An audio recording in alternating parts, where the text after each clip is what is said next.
So today you're in prep for doing your roller coaster lab. Next week we're going to start that.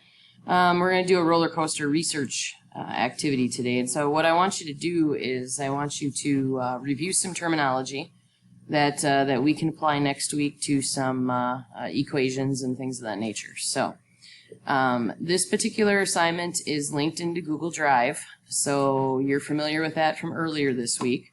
So go ahead and make sure that you click the My Document and hit Edit. When you get into there, the task is that you're going to do a little research. So the first thing that you're going to research is Sir Isaac Newton.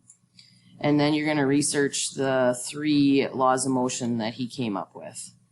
There's some terms at the end. It really shouldn't take you that long, but earlier in the week, Group B, I gave him an extra day to work on things and to get caught up, so I'm going to do the same thing with you guys here.